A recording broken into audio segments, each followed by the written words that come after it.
Auzubillahiminash-shaytanir-rajim. Bismillahir-rahmanir-rahim. Dear students, Assalamu alaikum. How are you? Hopefully you are good at your homes. Dear students, as we are moving towards the chapter number 10, Kingdom Animalia, and we have discussed all the basic things. जितने भी basic चीज़ें थी वो हमने सारी की सारी previous कुछ लेक्चर्स के अंदर इसको डिस्कस कर लिया था.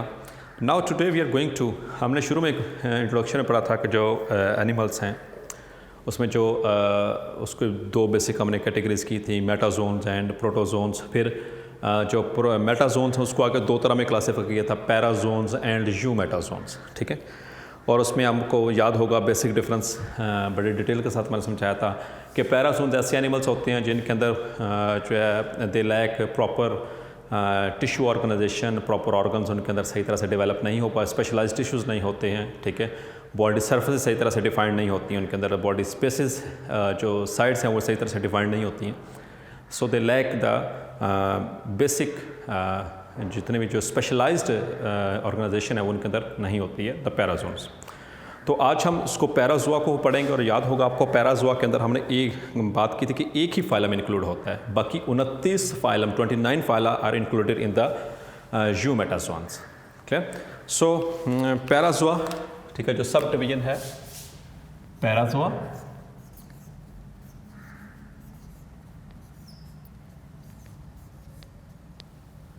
और उसके अंदर हम पढ़ने जा रहे हैं एक ही फाइलम है, that is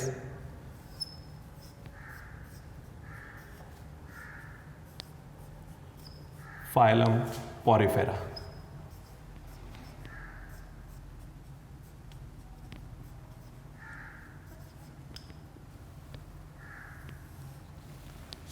the phylum Porifera, the most primitive animals. ये MCQs पॉइंट ऑफ व्यू से याद रख लेना है, इम्पॉर्टेंट है. जो एवोल्यूशनरिस्ट हैं वो ये समझते हैं कि द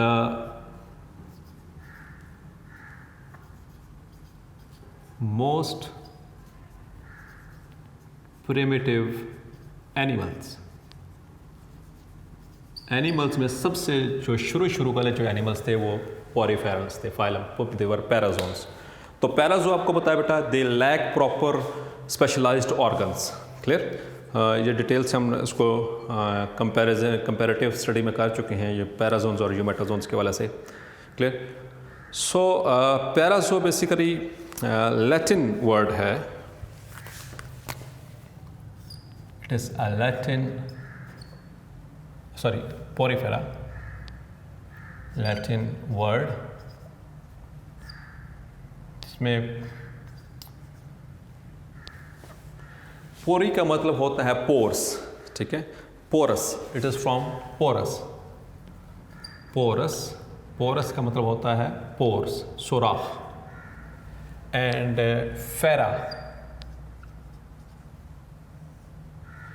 फेरा means bearing, the pore bearing, to bear. Fera means to bear. ठीक, so these are the animals which bear pores, यानी ऐसे एनिमल जिनके अंदर पियर्स ये पोर्स होते हैं उनको पोरीफेरा. ठीक है, पोरस, फेरा, पोरीफेरस ऑर्गेनिजम्स. या एक और चीज़ याद रखनी है, कॉमनली ये MCQs पॉइंट ऑफ व्यू से याद रखना है, commonly the poriferans are called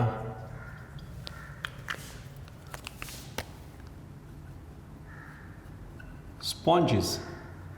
याद रखना आपने. ठीक है, कि कॉमनली जितने भी पोरिफेरेंस होते हैं जिस फाइलम से बिलोंग करने वाले, they are called as sponges.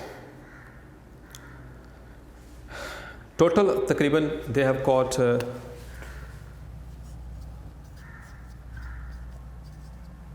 5,000 species, and out of these 150 species are freshwater, and the remaining are जो है वो उसमें बाकी मरीन एनवायरनमेंट पर रहती हैं. ठीक है, so 150 are fresh water and remaining are marine, वो पानी यानी सी वाटर में रहते हैं, मैरीन। ठीक है, तो ये भी MCQ पॉइंट है, उसके से याद रख लीजिएगा। So coming towards our topic, इनके कुछ जर्नल करेक्टरिस्टिक्स हैं जो कि हम डिस्कस करने लगे इनके।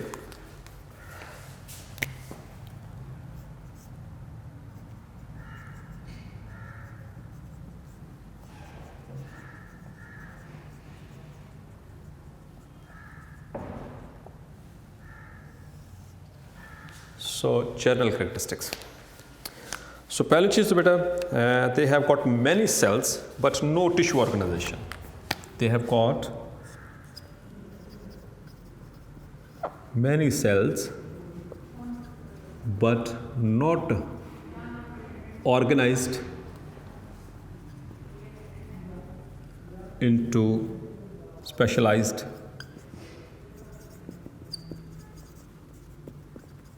टिश्यूज़। तो ये पहली इनकी जर्नल करेक्टर। ठीक है, सेल्स तो बहुत सारे हैं चूँकि मल्टी सेलुलर हैं, एनिमल्स होते हैं multi cellular, true multi cellular, but they do not have proper specialized tissues. Second thing, अगर स्पेशलाइज्ड टिश्यूज़ नहीं हैं तो definitely they have got no specialized organs as well। इनके अंदर जैसे हमारे अंदर रेस्पिरेशन के लिए लंग्स हैं, हमारे अंदर रिप्रोडक्टिव सिस्टम है, हमारे अंदर वो एक्सक्रीटरी सिस्टम है, वगैरह वगैरह बहुत सारे सिस्टम्स हैं, विजुअल सिस्टम है, तो उनके लिए ऑर्गन्स होते हैं, तो इनके अंदर वो स्पेशलाइज्ड ऑर्गन्स नहीं होते हैं। And also important thing, they lack symmetry. याद होगा आपको, दे लैक सिमेट्री। तो सिमेट्री के बिहाफ के ऊपर हमने बताया था कि जो एनिमल्स होते हैं, कुछ जो होते हैं वो एसिमेट्रिकल होते हैं और कुछ जो होते हैं वो सिमेट्रिकल होते हैं। तो जो सिमेट्रिकल कौन से थे, दे वर ट्रिप्लोब्लास्टिक एनिमल्स, और जो एसिमेट्रिकल कौन से होते हैं, they are the diploblastic animals. और इनके अंदर कौन सी वो जो ऑर्गेनाइजेशन कौन सी होती है, they have got usually the radial symmetry. Clear, bilateral नहीं होते, radial usually, but not all of them. तो they lack symmetry means they are, हम इसको इस तरह से भी लिख सकते हैं, they are asymmetrical, they are asymmetrical. Now coming towards their composition of their body wall.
तो इनका कुछ इस तरह से एक स्पॉन्ज है, एग्जाम्पल के तौर पर समझा रहा हूँ, ये सारे इनके अंदर इसी तरह से होंगे, just to make the concept.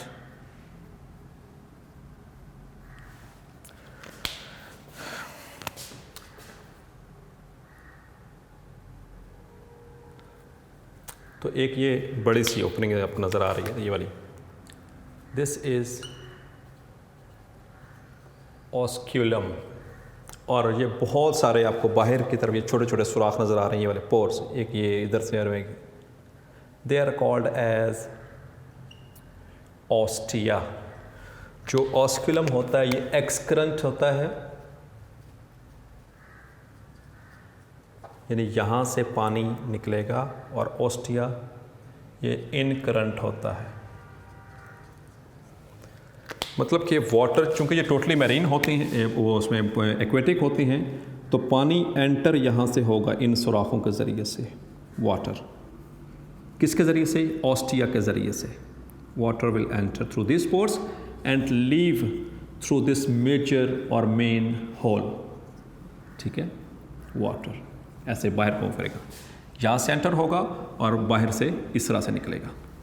तो जो ऑस्कुलम है, यहाँ से पानी बाहर निकलेगा, एंटर कहाँ से होगा? ऑस्टिया से। तो इसलिए ऑस्टिया को इन करंट कहते हैं, पानी अंदर की तरफ आ रहा है, और इसको ऑस्कुलम को एक्स करंट कहते हैं। अब यहाँ से हम एक बड़ा एक सेल को यहाँ से इतना हिस्से को थोड़ा सा एनलार्ज करके देखते हैं कि इसके अंदर एक्चुअली अंदर वाली साइड पे क्या चीज़ है इसके।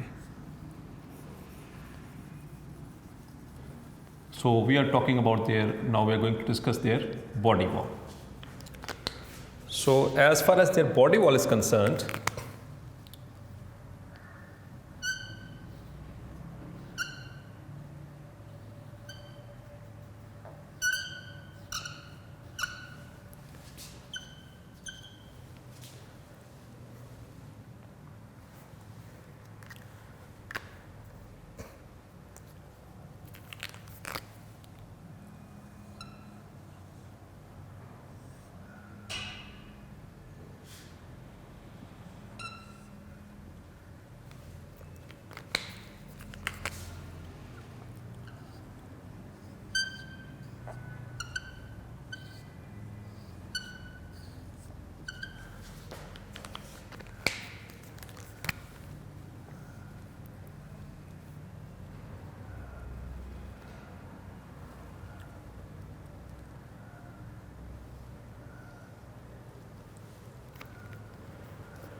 ये समझें कि इसको मैंने बड़ा सा करके दिखाया, तो इसके अंदर कुछ दिखाने की कोशिश की है ताकि आप क्लियर हो सके कि actually what does they look like. तो इसमें सिर्फ ये एक पोर मैंने दिखाया है। आप देखेंगे बेटा, ये बाहर जो आपको ये लेयर नज़र आ रही है, दिस वन, ये ब्लैक वाली, this is a pinacocyte which forms this layer which is called as pinacoderm. पिनाकोडर्म किसे कहते हैं? लेयर को। और पिनाको यानी जिस सेल से मिलकर बनेगी उस सेल को कहते हैं pinacocyte. So this is the outer layer, ये बाहर वाली लेयर है, ठीक है, पिनाकोडर्म। और ये आपको रेड वाली जो नज़र आ रही है, ये वाली सारी लेयर, ये वाली सारी, इस लेयर को कहते हैं दैट इज कोएनोडर्म।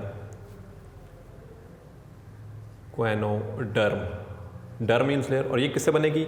ये सेल्स, इन सेल्स को कहते हैं कोएनोसाइट्स। और कोएनोसाइट्स जो होते हैं, ये देखेंगे इसके अंदर ये दो हिस्से, एक कोएनोसाइट्स में दो चीज़ें याद रखनी है, एक इसमें फ्लैचिला और दूसरा इसमें कॉलर सेल, कॉलर। तो ये इसका बेटा ये कॉलर सेल है, this is collar and this is flagella. Clear? इसको इस तरह से कर लेते हैं, ये क्वाइनोसाइट। तो जो क्वाइनोसाइट से मिलकर जो लेयर बनेगी वो क्वाइनोडर्म, और क्वाइनोडर्म कौन सी है? ये इनर लेयर है। क्लियर? और दरमियान में ये देखिएगा आप यहाँ पर इस जगह के ऊपर ये आपको जो सही से ये कांटे की शेप का जो नज़र आ रहा है ये वाला, this is called as spicule और स्पाइक, ये इसको स्पाइक भी कहते हैं। ठीक है? और ये इसमें है अमीबॉइड सेल, अमीबा की तरह का सेल होता है, यानी अमीबा नहीं है, अमीबा की शेप का जैसे वो अमीबा की शेप होती है, अमीबॉइड सेल। और दरम्यान में ये सारा का सारा ये क्या है इसका? मीज़ेनकाइम। ये सारी लेयर, ये actually it is not layer, ये दरम्यान वाला ये वाला सारा, ये सारा कहलाता है मीज़ेनकाइम। और इसके अंदर स्पाइक्स मिलेंगे, अमीबॉइड सेल्स मिलेंगे और ये जेलेटिनस मटेरियल मिलेगा। So this is the body wall, ये इसकी बॉडी वॉल है। सो जो इसकी बॉडी वॉल है वो आउटर साइड पे क्या है? आउटर लेयर पिनेकोडर्म, दरमियान में मीज़ेनकाइम नॉन सेलुलर लेयर, और उसके सबसे इनर मोस्ट कौन सी? क्वाइनोडर्म।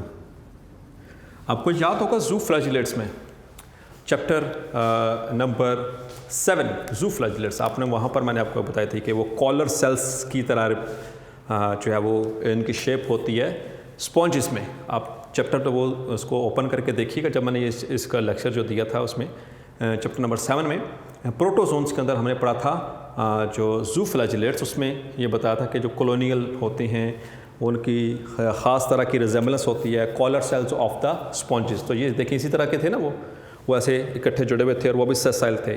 तो ये होते ये भी सेसाइल ही हैं, यानी सेसाइल का मतलब एक जगह पर जुड़े हुए होते हैं, ये मूव नहीं करते हैं। क्लियर? सो दिस इज़, तो यहाँ से ये, अच्छा हाँ ये एक चीज़ रह गई, ये वाला सेल ये है कहलाता है पोरोसाइट, यानी ये इससे मिलकर बनेगा पोर। तो यहाँ पर देखें ये पोर बन गया, तो इस पोरोसाइट के ज़रिए यहाँ से एंटर होगा पानी, वाटर, यहाँ से पोर से एंटर होगा, यानी कि ये पोरोसाइट से क्या बनेंगे? ऑस्टिया, और यहाँ से पानी मूव करके इधर से मेन से बाहर, दिस इज ऑस्क्यूलम। होपफुली आपको ये क्लियर हो गया होगा। क्लियर? सो इस तरह से ये बनते हैं। तो ये इनकी बॉडी वॉल के हवाले से। इसके अलावा बेटा इसके अंदर जो कैविटी बनती है ये वाली, ये जो सी कैविटी है, जो स्पेस है इसके अंदर, ये जो स्पेस होती है ये अंदर, उसे कहते हैं स्पॉन्जोसील। कैविटी को स्पॉन्जोसील कहेंगे। क्लियर? याद रखना इसको भी एमसीक्यूज़ पॉइंट ऑफ व्यू से। और हाँ, अब चूंकि ये सेसाइल हैं तो फूड कैसे आएगा, ये ज़रा आपने समझनी बात। तो ये अंदर देखें, अंदर ये फ्लैजिला लगे हुए, फ्लैजिला, तो ये फ्लैजिला जो कॉलर सेल्स की क्वाइनोसाइट्स है, ये अंदर वाली जो क्वाइनोडर्म लेयर है, अंडर लेयर, इसके अंदर फ्लैजिला ऐसे ऐसे इस तरह से मूव करेंगे कि वाटर करंट्स प्रोड्यूस होंगी कि पानी अंदर की तरफ आए। चूँकि ये पानी के अंदर रहने वाले हैं, ये सारे के सारे 5000 स्पीशीज़ जो हैं पानी में, 150 फ्रेश वाटर, बाकी जो है सारी के सारी वो मैरीन वाटर में, तो रहता तो पानी में है। तो पानी के अंदर जो इनका वो फूड है वो आएगा, और वो कैसे आएगा? ये अंदर से ऐसे फ्लैजिला को इस तरीके से ये मूव करेंगे कि पानी अंदर को मूव करे, वाटर करंट्स ऐसे ही प्रोड्यूस करेंगे कि पानी इन पोर्स के ज़रिए अंदर आए, और उसके ज़रिए फिर ये आगे लेकर के उसको अंदर लेकर चलेंगे। और ख़ास बात बेटा एक वो चीज़ आपने याद रखनी है कि इनके अंदर जो इनके डाइजेशन है, फूड के जो डाइजेशन है वो यहाँ पर कोएनोसाइट्स करेंगे। ये इंपॉर्टेंट हमसे को याद रखना है। Coenocytes they digest the food, इसके ऊपर मार्क कर लें, इंपॉर्टेंट हमसे कि जो फूड की डाइजेशन कहाँ कौन करेगा? तो कोएनोसाइट्स। अच्छा, इनमें जो फूड है, ठीक है, फूड दो तरह का इनके अंदर फूड है, ये इंपॉर्टेंट चीज़ याद रखनी इनके। सो ये बॉडी वॉल भी हो गया इसकी। नाउ द फूड, चूँकि मैंने बताया ना कि ये सेसाइल हैं, ये अटैच होते हैं, ये मूव नहीं कर पाते, तो कैसे फ्लैजिला मूव करेंगे, वाटर करंट्स प्रोड्यूस होंगे, वाटर इन सुराख के ज़रिए, ओस्टिया के ज़रिए अंदर आएगा और वो उसी के साथ अपना वो फूड लेकर आएंगे। तो फूड में दो तरह की खुराकें हैं इनके अंदर, एक तो है प्लांक्टन और दूसरा है डेट्राइटस।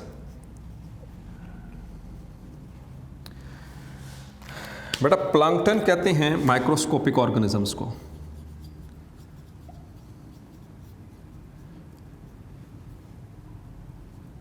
माइक्रोस्कोपिक ऑर्गेनिजम्स को, ठीक है। और दो तरह के माइक्रोस्कोपिक ऑर्गेनिज्म होंगे यहाँ पर जो कि एक आएगा, एक होंगे जू प्लांक्टन और एक है फाइटोप्लांक्टन। जू किसे कहते हैं? एनिमल्स को, यानी कि माइक्रोस्कोपिक एनिमल्स, एंड फाइटो का मतलब प्लांट होता है, तो माइक्रोस्कोपिक प्लांट्स, यानी यहाँ पर मुराद एल्जी है और यहाँ पर मुराद प्रोटोजोन्स हैं। तो तकरीबन इनकी खुराक का यानी फूड का 20% जो होता है ये प्लांक्टन होता है। 20% खुराक ये किस ज़रिए हासिल करते हैं? माइक्रोस्कोपिक एनिमल्स और माइक्रोस्कोपिक प्लांट्स को इंजेस्ट करते हैं, वाटर प्लांट्स के ज़रिए अंदर ले करते हैं। और बाकी का जो 80% यानी कि मेजर जो इनकी खुराक है वो है डेट्राइटस। पढ़ाया था आपको डेट्राइटस में, यानी चैप्टर नंबर 12 के अंदर न्यूट्रिशन के अंदर मुख्तलिफ तरह के जो मेथड्स थे इसमें एनिमल्स के अंदर फीड करने के। डेट्राइटस डेट्रेटिवोर्स यानी ऐसे ऑर्गेनिज्म जो डेड ऑर्गेनिक मैटर को डीकम्पोज करके और उसको खाएं, तो उसको डेट्रेटिवोर्स कहते हैं और उस ऑर्गेनिक मैटर को कहते हैं डेट्राइटस। तो डेट्राइटस यानी कि मरे हुए एनिमल्स और जो प्लांट्स होते हैं वो उनको ये ऑर्गेनिक मैटर आएगा। 80% खुराक का हिस्सा वो इस तरह से इनका अंदर आएगा। Clear? Now the next important point that is the systems. तो इनके अंदर याद रखना है, no respiratory system, there is no proper circulatory system,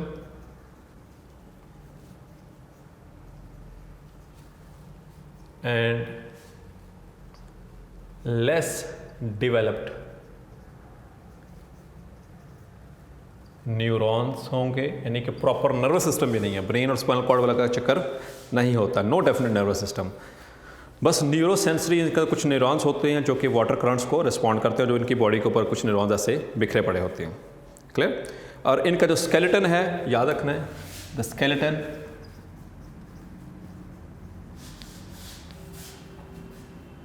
किससे बनेगा? स्पिक्यूल से।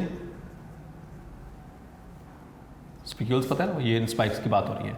और ये दो तरह की हो सकती हैं, ये कैलकेरियस भी हो सकती हैं। कैलकेरियस का क्या मतलब है? कैल्शियम से मटेरियल से बनी कैल्शियम कार्बोनेट, या ये सिलिशियस भी हो सकती हैं, यानी कि सिलिका से बना हुआ, कैल्शियम या सिलिका से बना हुआ हो सकता है, यानी कि हार्ड होता है ये।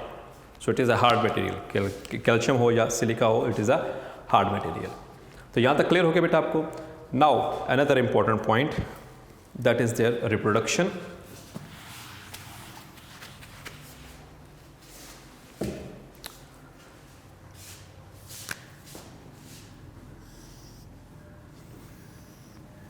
ये बहुत इम्पोर्टेंट है।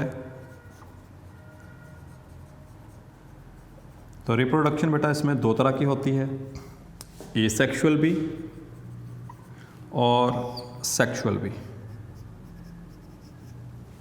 तो एसेक्सुअल जो मोड है इसमें आमतौर पर दैट इज ऑफ बर्डिंग। बर्डिंग यानी कि बर्डिंग आपने पढ़ा हुआ है, एसेक्सुअल पढ़ाइए, इसमें डिटेल जाने की ज़रूरत नहीं है, आपको डिटेल से पढ़ाया हुआ है। तो इसमें दो तरह की बर्ड्स बनती हैं। बर्ड्स तो वैसे आपने पढ़ा हुआ है, आउट ग्रोथ होती है, बाहर की तरफ कोई चीज़ निकलती है। जो इंटरनल बर्ड होती है, अगर इनके अंदर इंटरनल बर्ड भी बनती है, यानी कि अंदर वाले साइड में भी ऐसे बर्ड बनेगी। तो जो इंटरनल बर्ड होती है इज कॉल्ड गैम्यूल,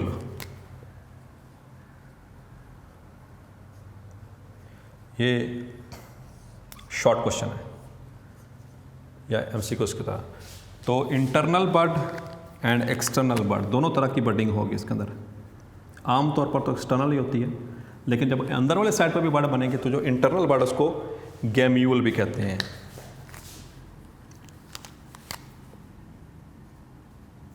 गैम्यूल, क्लियर। और sexually normally they are hermaphrodite, ये सारे क्या होते हैं? Hermaphrodite.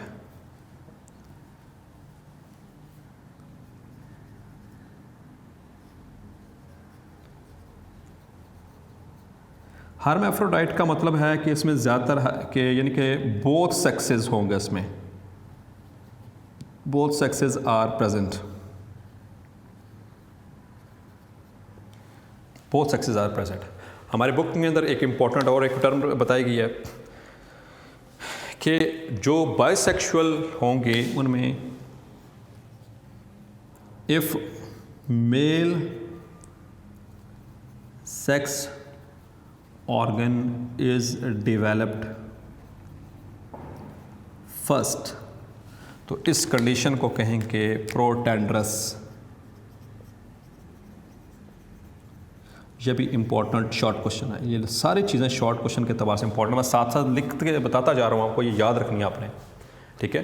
That is called as protandrous, यानी कि मेल सेक्स सेल्स अगर पहले डेवलप हों, ठीक है, so this condition is called protandrous.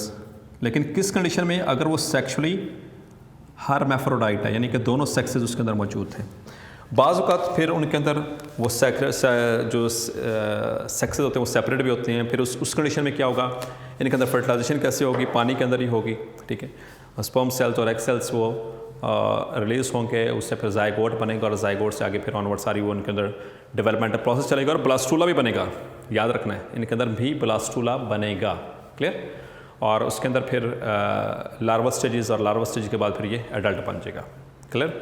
यहाँ पर एक इम्पॉर्टेंट एमसीक्यू है आपके पेज नंबर 172 पे, येलो बॉक्स दिया गया शुरू में, दैट इज़ कोलीमेस्टेरिया जुबोनी। कोलीमेस्टेरिया जुबोनी ये एक पॉरीफेरनिक स्पॉन्ज है जो कि 1 मीटर तक लंबी हो जाती है, ठीक है, इसकी लेंथ। आमतौर पर इनका साइज़ फ्यू मिलीमीटर से लेकर के लेकिन मैक्सिमम अ मीटर लॉन्ग, और दैट इज़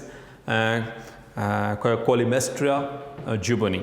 ये एमसीक्यू के पॉइंट ऑफ व्यू से याद रखना है। और उसके बाद फिर इसके कुछ एग्जांपल्स हैं।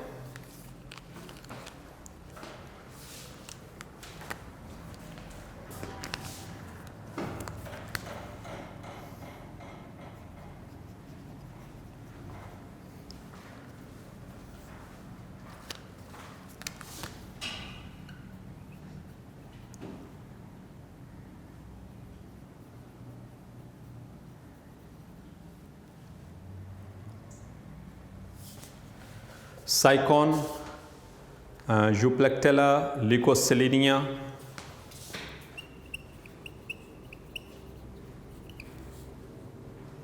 And Spongilla.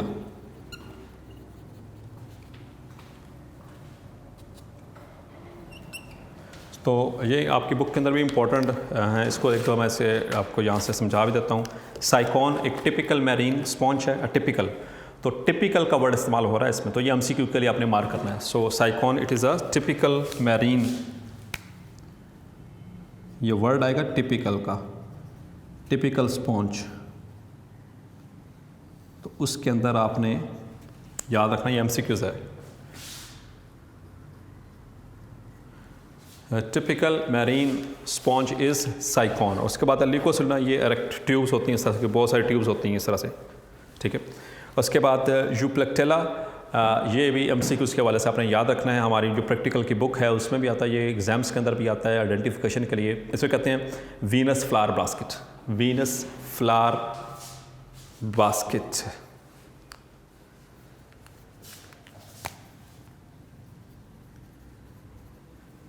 Venus flower basket, तो ये भी आपने याद रखना है, ये एमसीक्यू है।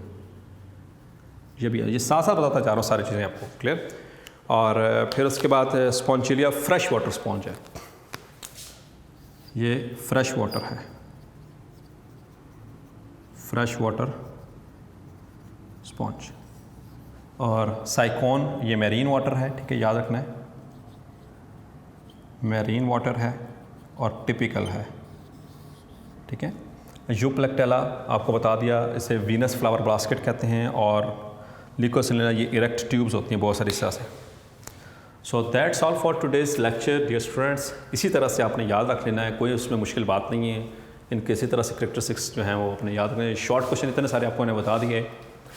ये लैटिन वर्ड एग्जाम्पल, स्पॉन्जेस, ये MCQ, then they lack symmetry, they are asymmetrical, ठीक है। इनकी बॉडी वॉल की कंपोजिशन, शॉर्ट क्वेश्चन, ठीक है। इसके अंदर फूड जो है इसकी परसेंटेज, ये MCQs और शॉर्ट क्वेश्चन, ये फूड कैसे हासिल करते हैं, ये भी शॉर्ट क्वेश्चन। कोई ये सिस्टम्स इनके अंदर एब्सेंट है MCQs के पॉइंट ऑफ व्यू से। स्केलेटन किससे बनता है, स्पिक्यूल से, और उसके अंदर क्या क्या चीज़ है, कैलकेरियस होता है या सिलिशियस हो सकता है, ये भी MCQ और शॉर्ट क्वेश्चन। तो डायग्राम ड्रॉ करके मैंने आपको ये सारा कुछ है, ऑस्टिया और ऑस्कुलम, ठीक है, छोटी ओपनिंग्स को ऑस्टिया और बड़ी ओपनिंग को ऑस्कुलम। ऑस्टिया के ज़रिए पानी एंटर होता है, ऑस्कुलम के ज़रिए मूव करेगा बाहर को।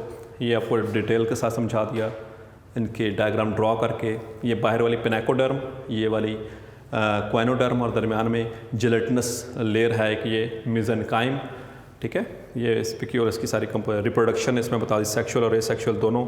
इंपॉर्टेंट, बहुत इंपॉर्टेंट चीज़ इसमें एक तो गैम्यूल्स, ये important short question, protandrous important short question, ये लिख लें बेटा, बहुत इंपॉर्टेंट है ये, very important short questions. Protandrous भी और गैम्यूल भी। इंटरनल बर्ड को गैम्यूल कहते हैं, और प्रोटेंडरस के अगर सेक्सुअली वो हेर्मेफ्रोडाइट है, यानी दोनों सेक्सेस हैं, और इस कंडीशन में अगर पहले मेल सेक्स सेल्स बनेंगे तो इस कंडीशन को प्रोटेंडरस करेंगे, ठीक है। और ये इसकी एग्जांपल्स, इंपॉर्टेंट शॉर्ट क्वेश्चन, ठीक है। MCQs भी आ सकते हैं इसमें से कि टिपिकल स्पॉन्ज किसे कहते हैं, मैरीन वाली कौन सी है, फ्रेश वाटर कौन सी है, वीनस फ्लावर बास्केट किसे कहते हैं, ये MCQ है, ठीक है। लिकोसिलिनिया इरेक्ट ट्यूब्स हैं। सो अच्छा, इसके कुछ इंपॉर्टेंस के हवाले से हम डिस्कस कर लेते हैं। इनका जो स्केलेटन होता है ये आमतौर पर हमारे वॉशरूम्स में अक्सर मिलता होता था पुराने वक्तों में भी, अभी आजकल तो शायद का पता नहीं है। वो जिसे हम कहते हैं चावा, पंजाबी कहते हैं चावा, जिससे वो मैल उतारते होते हैं आप, ठीक है। जो बेसिकली ये तो सिंथेटिक बनता है आजकल, लेकिन जो कुदरती तौर पर बनने वाले होते थे, इनके अंदर सुराख होते छोटे छोटे, जो स्केलेटन मर जाते हैं तो ये इस तरह। इसके अलावा जो स्पॉन्जेस होती हैं, ये चूँकि they are very very good water absorbers, ये पानी को जज़ब कर लेते हैं, सक कर लेते हैं। जैसे कि आपने वो हमारे किचन्स में देखोगे स्पॉन्जेस जो इस्तेमाल होती हैं, ठीक है, तो वो सिंथेटिक होती हैं बहरहाल। एनीवेज, इसके अलावा ये सर्जरी के दौरान इस्तेमाल होते हैं। जब भी डॉक्टर जो सर्जन कट लगाता है तो वहाँ के ब्लड वेसल्स में ब्लीडिंग स्टार्ट होती है, तो फौरी तौर पर स्पॉन्ज रख के उसको सक किया जाता है ताकि ये अंदर क्लॉट ना हो जाए। क्लियर? तो ये इसके वाले से कुछ इसकी मेडिकल इम्पोर्टेंस थी। सो that's all for today's lecture. इंशाल्लाह नेक्स्ट लेक्चर में हम आगे ग्रेड रेडिएटर की तरफ मूव करेंगे। आप until then, Allah Hafiz, keep your health for prime importance, clear? और उसके साथ स्टडीज़ को भी जारी रखना आपने। कोई क्वेश्चन हो तो ज़रूर पूछिएगा। Thank you very much.